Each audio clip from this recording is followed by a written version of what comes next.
Hey, Angelina, it's great to be back. I was thinking about our topic today. You were enough, always, and it just resonates so deeply, especially with how many people I hear from who are constantly battling that feeling of not being good enough. Absolutely, John. It's almost a universal experience, isn't it? That nagging voice, that internal critic. Life just throws so much at us. Failures, rejections, those moments where you just feel like you've missed the mark. And it's so easy to let those experiences define our worth. Yeah, exactly. I mean, you have a bad day at work, a project doesn't go your way, or maybe you get turned down for something you really wanted, and suddenly you're spiraling. You start comparing yourself to everyone else, thinking, what am I even doing? Am I really cut out for this? It's a tough place to be. And the comparison trap is one of the most insidious, I think. We live in a world where everyone's highlight reel is on display, especially online. You see someone else's success, their perfect life, their achievements, and it's so easy to forget that you're only seeing a tiny, curated fraction of their reality. And then you measure your messy, full, complex life against that curated image, and of course you're going to feel like you fall short. Totally. I've been there so many times. It's like you look at someone else and think, wow, they've got it all together, and you're just sitting there feeling like a hot mess. But then, when you peel back the layers, you realize everyone's struggling with something, or at least they've had their share of not enough moments too. It's just human. It truly is, and that's where the core of our discussion comes in, the profound truth that you are enough all along. Your worth isn't something you earn or something that can be taken away by a temporary setback or someone else's opinion. It's inherent. It's always been there, within you. That's a powerful statement, Angelina. Your worth already exists within you. It almost sounds too simple, right? Because our brains are so wired to seek external validation, to believe that our value is derived from what we achieve or what others think of us. It does sound simple, but the practice of truly believing it, that's where the work comes in. And this is where discipline, in its truest sense, plays a critical role. We often think of discipline as this strict, rigid thing, like forcing yourself to do something you don't want to do.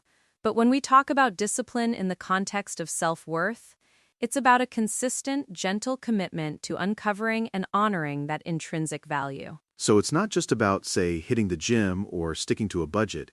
It's about a discipline of self-awareness, a discipline of self-care, a discipline of reminding yourself of your value. Is that what you mean? Precisely. It's a daily practice of growth, consistency, and self-respect. Growth in the sense that you're always learning and evolving, understanding that making mistakes is part of the process, not a sign of failure. Consistency in showing up for yourself even on days when you don't feel like it. And self-respect, which is probably the most crucial piece. Treating yourself with the same kindness and understanding you'd offer a dear friend. That's a huge shift in perspective for a lot of people, myself included. I think we're often much harder on ourselves than we would ever be on anyone else.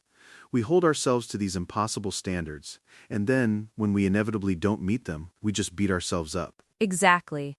And that's where the being enough part really comes into play. It doesn't mean being perfect. It's not about achieving some flawless state where you never mess up or never feel doubt. Instead, it means recognizing that you are capable of learning, improving, and moving forward, despite your imperfections. So every challenge isn't proof of weakness, but part of the journey. That's a really important reframe. I think for so long I viewed any obstacle as a personal failing. Like, see, I told you you couldn't do it. Right? But what if every challenge, every setback is actually an opportunity? An opportunity to practice resilience, to learn something new about yourself, to discover strengths you didn't even know you had. If you frame it that way, suddenly the failure isn't a dead end, it's just a bend in the road.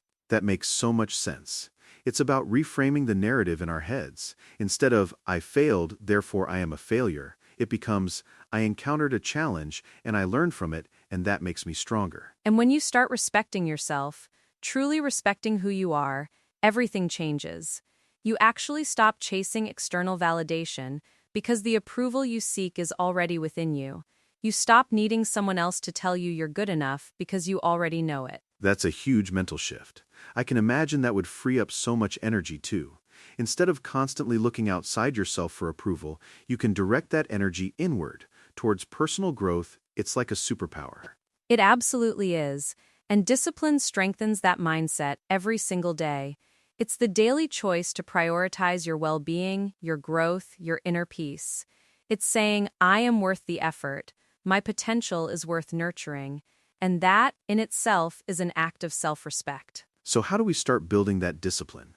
For someone who's really struggling with self-worth, who feels overwhelmed by all these feelings of not being enough, what's a practical first step? I think a great first step is simply acknowledging those feelings without judgment. Instead of saying, I shouldn't feel this way, try saying, okay, I'm feeling inadequate right now, and that's okay.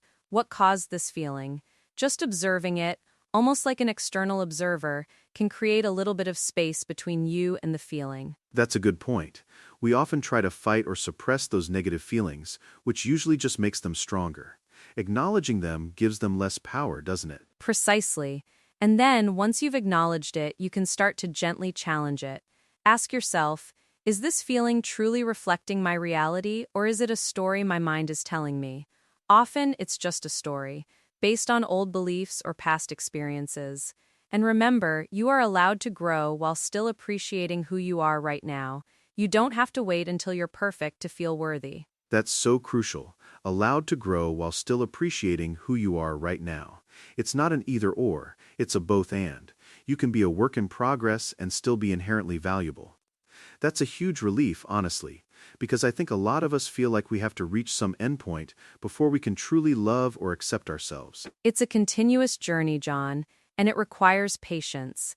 Stay patient with your progress.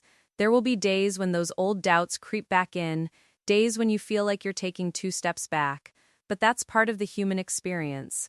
The discipline comes in remembering to keep showing up for yourself no matter what. So showing up even when you don't feel like it, even when the motivation isn't there, that's a true test of discipline, isn't it? It's not about waiting for inspiration, it's about consistent action. It absolutely is, and showing up can look different every day. Some days it might mean tackling a big goal. Other days it might just mean getting out of bed, showering, and saying one kind thing to yourself. It's about maintaining that connection to your own well-being, however small the step may seem. And by doing that consistently, you're essentially building a new foundation, a new relationship with yourself, based on respect and recognition of your inherent worth. It's like you're actively reminding yourself, hey, you're still here, you're still trying, and that counts for a lot. Exactly. You're building your future, one self-respecting choice at a time, and every time you choose to believe in yourself, every time you choose kindness over criticism, you're strengthening that muscle of self-worth.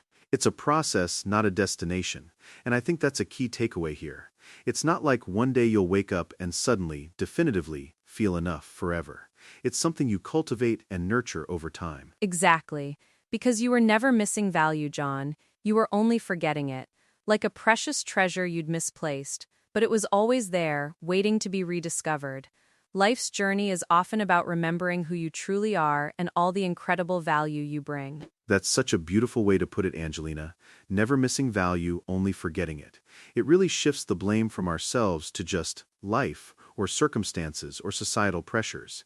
It takes that heavy burden off. And once you remember your worth, truly internalize it, no obstacle can truly stop the person you are becoming. Because you're anchored, you're grounded in the knowledge that your value is non-negotiable. You're capable, you're resilient, and you're enough, always. That's a powerful message to leave our listeners with. It's not about being perfect, it's about being authentically you, and trusting that that is more than enough. Thank you for this conversation, Angelina. It's truly inspiring. Thank you, John. It's been a profound discussion. And to everyone listening, please remember, you are enough. Start today by showing yourself a little more patience, a little more kindness, and a lot more self-respect. You deserve it. Absolutely. Keep showing up for yourself, keep building your future, and never forget the immense value that resides within you. We'll catch you next time on Mindful English Talks. Take care, everyone. Bye for now.